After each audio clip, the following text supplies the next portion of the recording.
অতীতে এই গুমের কাজটা কারা করেছে? নিঃসন্দেহে দেশের বিভিন্ন বাহিনী এবং এজেন্সির লোকেরা করেছে, এ ব্যাপারে কারো কোনো সন্দেহ নেই। এখন এইটার তদন্ত করবে পুলিশ। বুঝলেন এবার বিষয়টা? মানে গুম হয়ে যাওয়ার পরে আর তার কোনো হদিস খুঁজে পাওয়া যাবে না। এই পুলিশ গত ফ্যাসিস্ট আমলে কি করেছে আমরা সবাই বুঝি। এমনকি তদন্ত করতে গিয়ে একটা ছেলেকে পিটিয়ে পিটিয়ে শীতলক্ষার একটা কাহিনী বানিয়েছিল। এক মেয়ে অপহরণের পরে তাকে ধর্ষণ করা হয়েছে, তাকে খুন করা হয়েছে, শীতলক্ষাতে তার পেটে পাথর বেঁধে বস্তা বেঁধে তাকে ফেলে দেওয়া হয়েছে। তার এই স্বীকারোক্তিমূলক জবানবন্দি নেওয়ার মাত্র 17 দিনের মাথায় এই মেয়ে তার বাপের কাছে ফিরে আসলো। এখন এই পাথর বাঁধা মরে যাওয়া মেয়েটা আসলো কিভাবে?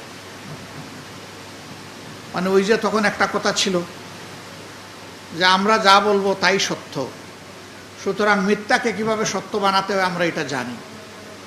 নিশ্চয়ই তার উপরে এমন অত্যাচার করা হয়েছে যে সে তার ভাইকে বাপ ডাকতে বাধ্য হয়েছে।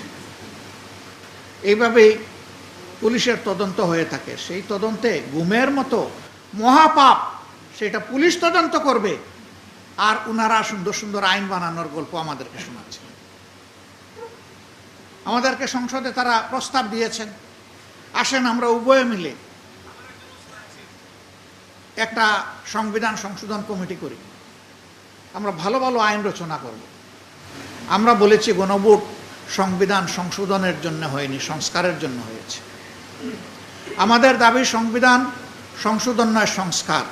লোকেরা মাঝে মাঝে জিজ্ঞেস করে, বা এটা বুঝি না, সংবিধান সংস্কার আর সংশোধনের মাঝে তফাৎটা কি? তফাৎ পরিষ্কার। সংবিধান সংশোধন করবে সংসদ, এটাতে কোনো গণভোটের প্রশ্ন নাই।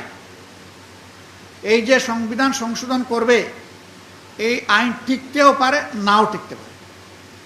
বাংলাদেশে এইরকম 5টা সংশোধনী বাতিল হয়ে গেছে কোর্টে গিয়ে। তা আমরা তো বাতিল হওয়ার জন্য কিছু করতে চাই না। আমরা তো ফেসিবাদের কবলে দেশটা আবার যাতে না পড়ে সেই জন্যে আমরা শক্ত পাকাপোক্ত ব্যবস্থার দিকে যেতে চাই। এইটা সম্ভব শুধুমাত্র গণপরিষদ অথবা সংস্কার পরিষদ গঠন করে এই কার্যক্রম পরিচালনার মধ্য দিয়ে। ওখানে হাত দিতে পারবে না আদালত। তারা একটা ভঙ্গুর সংশোধনী এনে জাতিকে আরেকবার তারা ধোঁকা দিতে চাচ্ছেন। দফায় দফায় আমাদেরকে অনুরোধ করেছেন। এমনকি তারা এটাও বলেন যে আপনারা কি আসবেন না?